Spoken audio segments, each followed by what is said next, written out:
Sur Africa 24, l'African Union Journal vous est présenté par Afreximbank.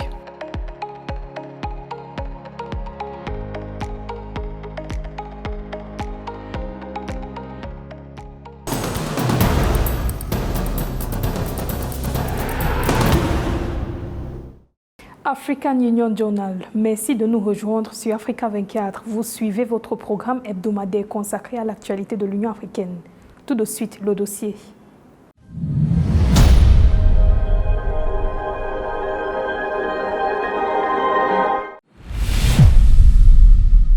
En Afrique subsaharienne, les institutions financières privées ont investi 4,9 milliards de dollars dans une trentaine de projets d'infrastructures, selon le rapport Private Participation in Infrastructure 2022 de la Banque mondiale.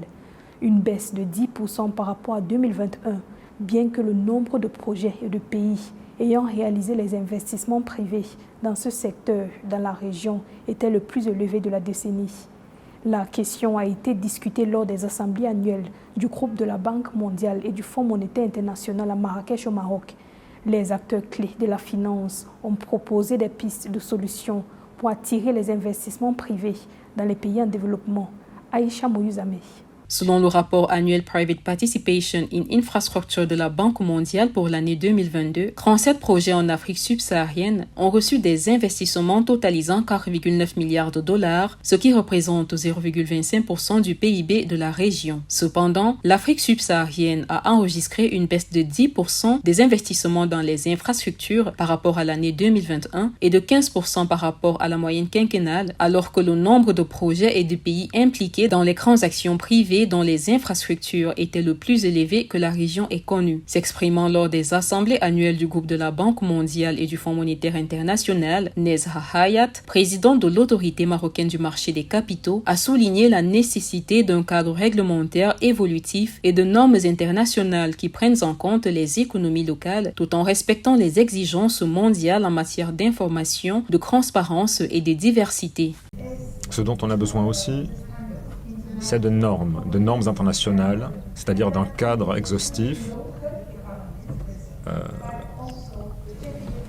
décliné en fonction de l'économie locale, mais en tenant compte également des normes internationales en matière d'information, en matière de transparence, de définition, et également en assurant une palette de projets suffisamment diversifiés. La question cruciale de la démultiplication dans les secteurs, de l'homogénéité en ce qui concerne l'environnement réglementaire, a également été abordée par les acteurs clés de la finance. Une approche soutenue par Makhtar Diop, vice-président exécutif de la Société financière internationale. Il a par ailleurs indiqué qu'investir dans les économies émergentes représentait un défi du fait des cadres réglementaires extrêmement différents d'un pays à l'autre, du volume insuffisant des projets et du manque de ressources permettant d'évaluer les risques sur les petits marchés. Ça suppose un certain nombre de facteurs, notamment une certaine certitude, car le risque auquel on est confronté, mais que nous pouvons gérer en tant qu'IFI, en tant qu'institution internationale de développement, c'est que le secteur privé a besoin de davantage de sécurité, car il ne contrôle pas le volet souverain. Et donc, il faut qu'il y ait une garantie de première perte, etc.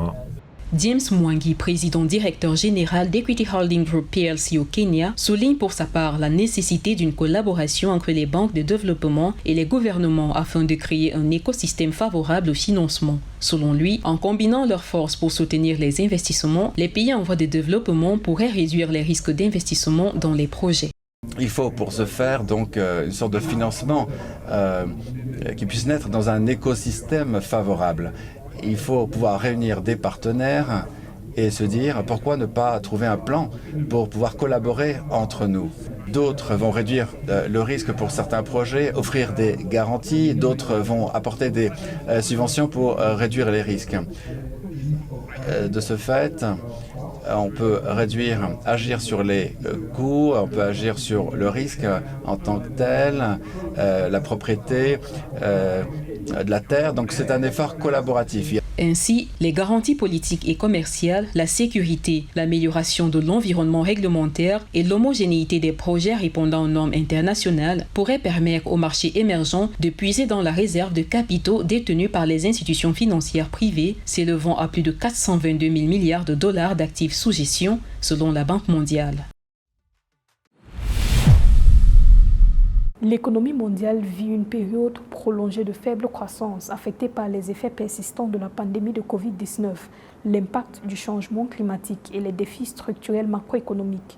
Pour de nombreux pays en développement, les perspectives de croissance se sont détériorées dans un contexte d'augmentation des coûts du financement extérieur.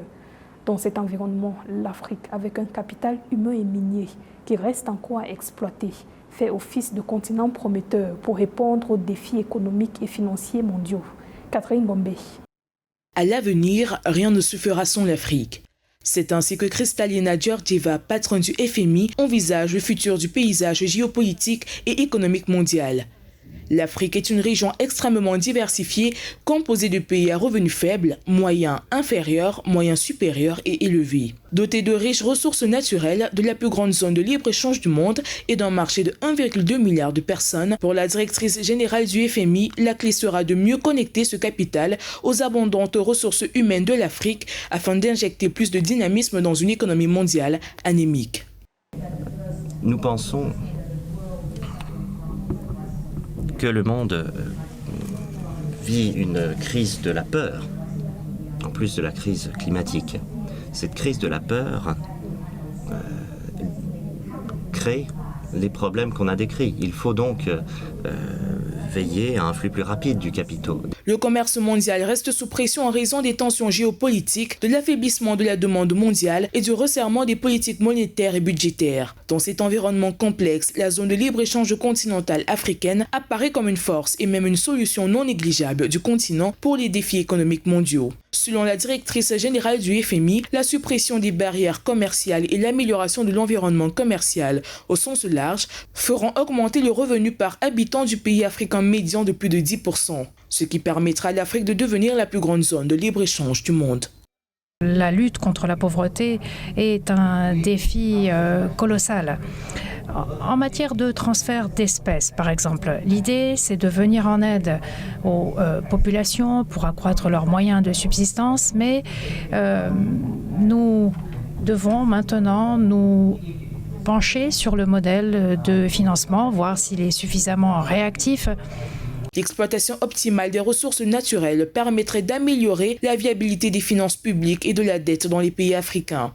Les ressources naturelles comme le pétrole, le gaz et les minéraux offrent d'énormes possibilités économiques pendant la transition vers une économie à faible émission de carbone. Pour le cas d'un pays comme le Ghana, le groupe de réflexion britannique Institute of Fiscal Studies, IFS, estime que les revenus générés par l'industrie extractive atteindraient 4,2 milliards de dollars par an. Pourquoi parler des réponses, des ripostes à apporter à la crise ? Eh bien, c'est parce que ces dernières années, nous avons constaté les changements du monde, des crises qui se suivent, des chocs à répétition. Grâce à l'ouverture vers une croissance inclusive, l'Afrique représente un atout majeur pour l'économie mondiale par son potentiel humain. Au cours des 3 prochaines décennies, la BAD estime que la région connaîtra l'augmentation la plus rapide de la population en âge de travailler de toutes les régions, avec une augmentation nette prévue de 740 millions de personnes d'ici 2050. Ainsi, au cours des prochaines décennies, jusqu'à 12 millions de jeunes de moins de 30 ans entreront chaque année sur le marché du travail, comblant ainsi les déficits démographiques dans les pays développés à population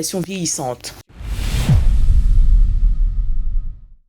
Le groupe de travail africain de haut niveau sur l'architecture financière mondiale, coordonné par la Commission économique des Nations Unies pour l'Afrique, CEA, compte tirer parti des principales organisations et plateformes pour faire avancer le programme de réforme du système financier mondial.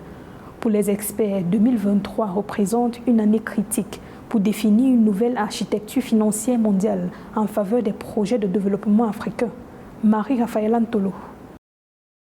Afin de répondre efficacement aux problèmes financiers auxquels font face les pays africains ainsi que celui de la dette extérieure, un groupe de travail de haut niveau sur l'architecture financière mondiale coordonné par la Commission économique pour l'Afrique, travaille sur les moyens de mettre en place une réforme du système des droits de tirage spéciaux du Fonds monétaire international au profit des pays africains, ayant pour mission d'élaborer des propositions de réforme de l'architecture financière mondiale en vue de renforcer la voix africaine sur la scène mondiale et de remédier aux déséquilibres systémiques financiers en Afrique. Ce groupe de travail se compose des ministres africains des Finances, de la Planification et du Développement économique.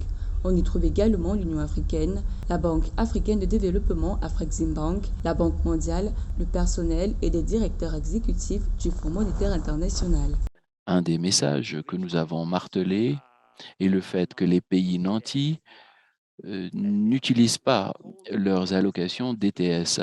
Et donc, nous avons demandé à ce que ces DTS soient réaffectés à ceux qui en ont le plus besoin, en l'occurrence les États africains. Nous avons cerné des goulets d'étranglement dans l'offre qui devait être traitée et les systèmes doivent être simplifiés. D'après les ministres africains des Finances, le fonds alloué aux pays africains sont très limités et ne leur permettent pas d'arriver à bout des réalisations des projets économiques pour lesquels les emprunts sont contractés.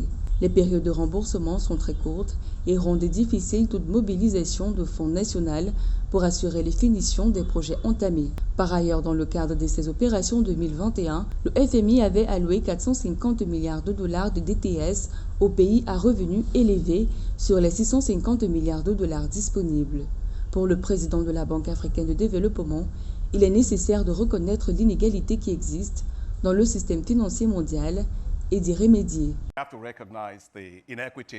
Essayons de reconnaître les inégalités dans le système financier mondial. Il n'y a aucun doute, nous sommes en arrière en ce qui concerne l'accomplissement des objectifs de développement. L'Afrique aura besoin de 1,2 milliard de dollars par an pour être capable d'atteindre les objectifs de développement durable. Cependant, l'architecture globale de financement ne délivre pas ses ressources à l'Afrique. Le président William Ruto parlait du cas si changement climatique et c'est la même chose même à ce niveau. Combien est-ce que l'architecture financière mondiale sera prêt à débourser pour le continent? Nous n'obtenons que 3% de ces fonds.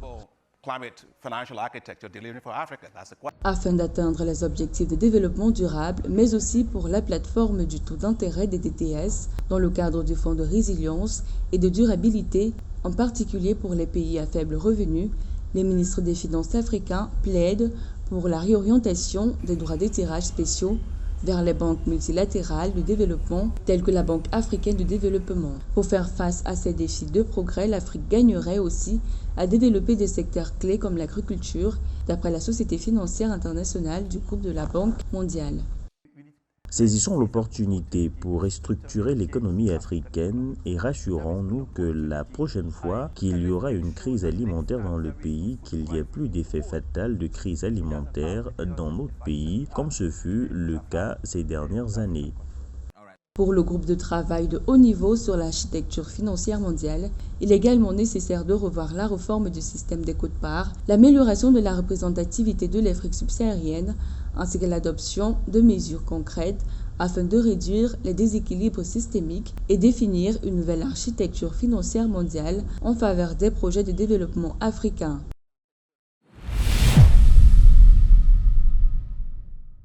Au menu de l'actu en bref de cette édition, la République démocratique du Congo presse la force régionale de la communauté d'Afrique de l'Est de quitter le territoire d'ici au 8 décembre 2023. La communauté de développement de l'Afrique australe, SADC, appelle à des négociations entre Israël et la Palestine pour le retour de la paix. Et la Mauritanie devient observateur au sein du Forum des pays exportateurs de gaz. Le gouvernement congolais n'est pas satisfait de l'action de la force militaire de la communauté d'Afrique de l'Est dans la pacification de zones en crise en République démocratique du Congo, notamment dans les zones où le groupe armé M23 est actif. Au cours d'une conférence de presse organisée le 9 octobre 2023, le porte-parole du gouvernement, Patrick Mouyaya, a rappelé que la force régionale de la communauté d'Afrique de l'Est doit quitter la République démocratique du Congo d'ici au 8 décembre 2023, date de fin de son mandat. Le gouvernement congolais dit constater l'incapacité de la force à assurer le processus de pré-cantonnement du M23 conformément aux accords signés à Luanda, en Angola, en novembre 2022. Rappelons aussi que les autorités congolaises ont aussi appelé à l'accélération à partir de décembre 2023 du processus de départ de la MONUSCO, la mission de l'Organisation des Nations Unies pour la stabilisation en République démocratique du Congo, pour son échec à ramener la sécurité à l'est du pays.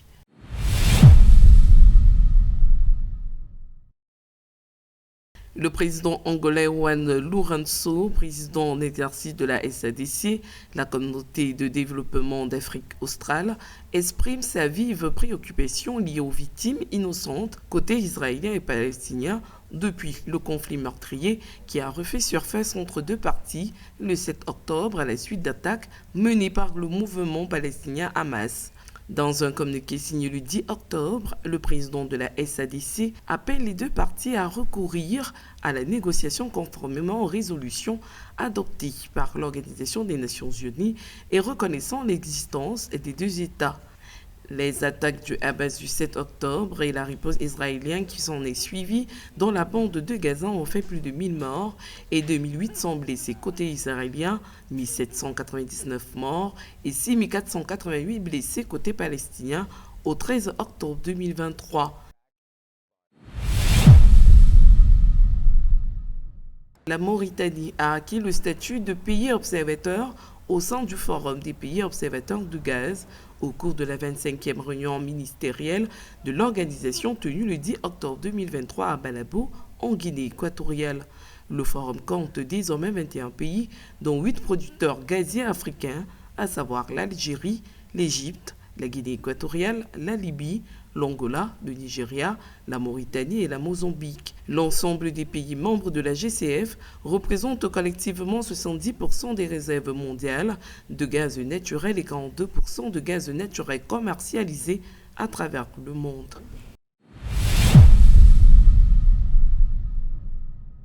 Afin d'assurer une meilleure représentation des pays africains jusqu'ici sous-représentés dans les organisations internationales, les ministres africains des Finances, de la Planification et du Développement économique ont lancé un appel à des réformes visant à renforcer le modèle opérationnel du continent. C'était lors des assemblées annuelles du groupe de la Banque mondiale et du Fonds monétaire international qui se sont clôturées le 15 octobre 2023 à Marrakech au Maroc. Samantha Sabero Sabobanga. L'Afrique est sous-représentée dans les organisations internationales, ce qui limite sa voix et son influence dans les prises de décision. Longtemps critiquée, la Banque mondiale et le FMI ont décidé, à la faveur de leur assemblée annuelle 2023 tenue au Maroc, d'accorder une 3e place à l'Afrique au sein de leur conseil d'administration. Toutefois, les ministres africains des Finances, de la Planification et du Développement économique appellent à plus de réformes visant à renforcer le modèle opérationnel, les instruments de prêt et la structure de gouvernance du Fonds monétaire international, afin de faire face plus efficacement aux chocs exogènes mondiaux tels que le conflit russo-ukrainien et la crise climatique en cours. Nos intérêts nationaux et... Ces réformes importantes permettront à l'Afrique d'avoir une voix plus forte et plus équitable dans la formulation des politiques et des programmes de développement. Dans le contexte de la polycrise actuelle, les ministres africains des Finances exhortent le FMI à relever les limites d'accès annuel de la facilité de crédit rapide FCR et de l'instrument de financement rapide IFR de 50% à 100% de la quote-part, tout en maintenant les limites d'accès cumulatives plus élevées à 150% de la quote-part au moins jusqu'à la fin de 2024. Nous avons pris 2 décisions distinctes. Premièrement, faut allouer 6 milliards de dollars, 650 milliards de dollars qui ont été distribués à nos membres en fonction du quota représentatif de chaque pays. Et deuxièmement, et je vous rappelle, c'était pendant la période de la pandémie, lorsque les liquidités étaient rares, et que les pays étaient désespérés de trouver une marge budgétaire. Et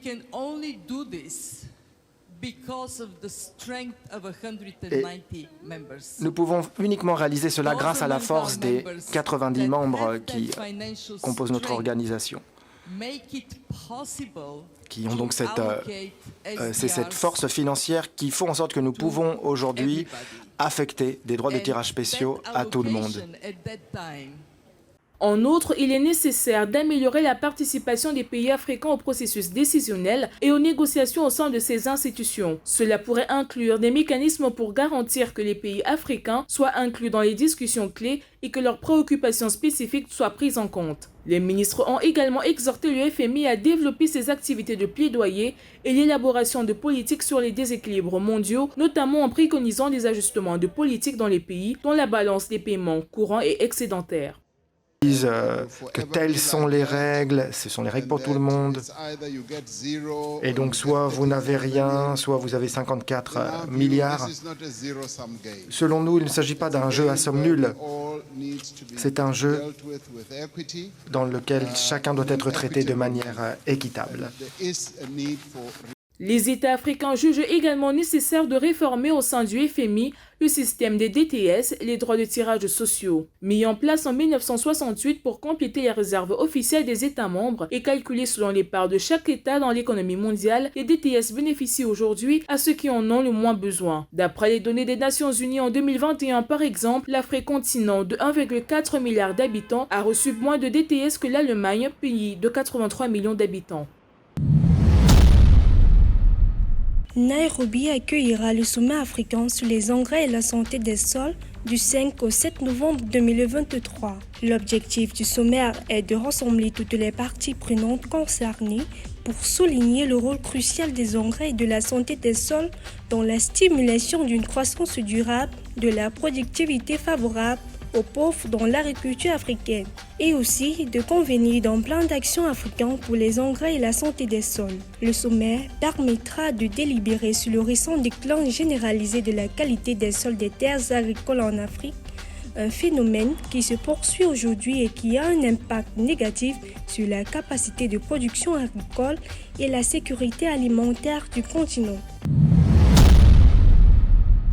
Le Caire, capitale de l'Égypte, abritera du 9 au 15 novembre 2023 la 3e foire commerciale intra-africaine organisée par la Banque africaine d'import-export Afreximbank en collaboration avec la Commission de l'Union africaine et le secrétariat de la zone de libre-échange continentale africaine ZLECAf. Cet événement offrira aux entreprises une plateforme unique et précieuse pour accéder à un marché africain intégré de plus de 1,3 milliard de personnes avec un PIB de plus de 3 500 $ créé dans le cadre du marché commun.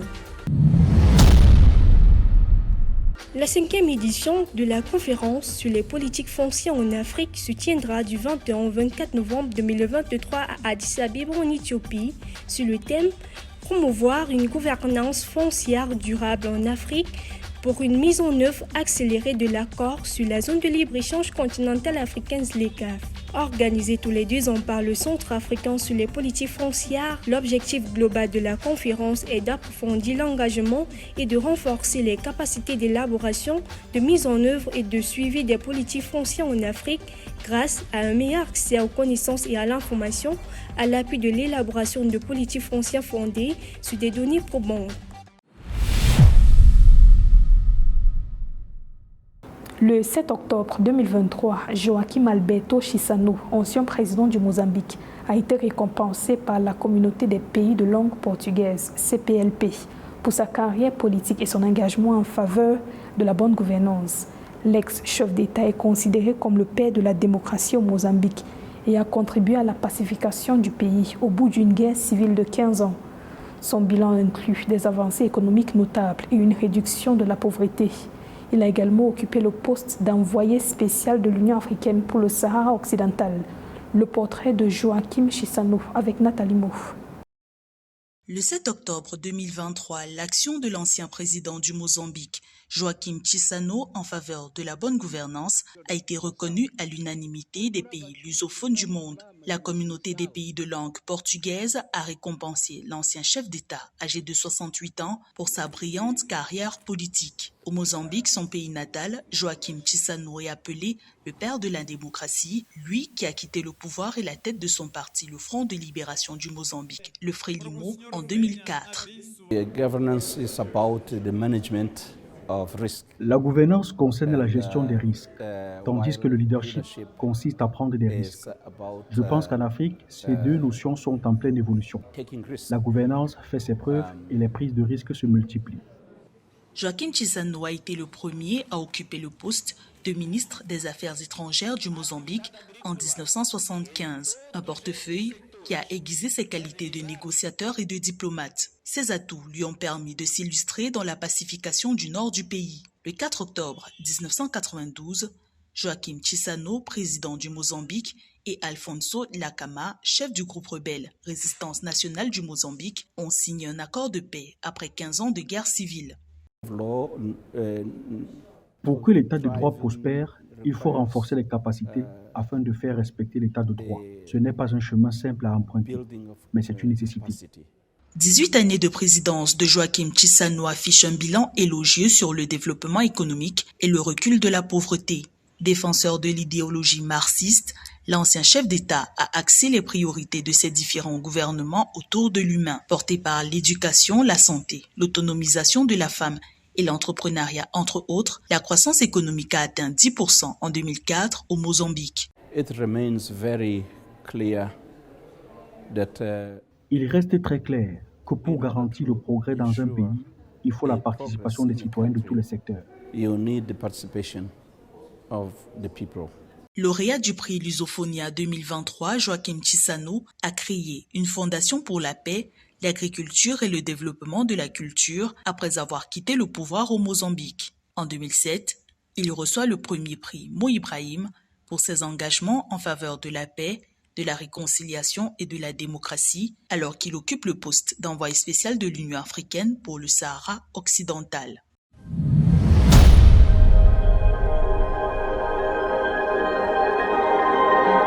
C'était l'African Union Journal préparé par l'ensemble de la rédaction. Merci de l'avoir suivi. Dans un instant, une nouvelle édition d'information sur Africa 24.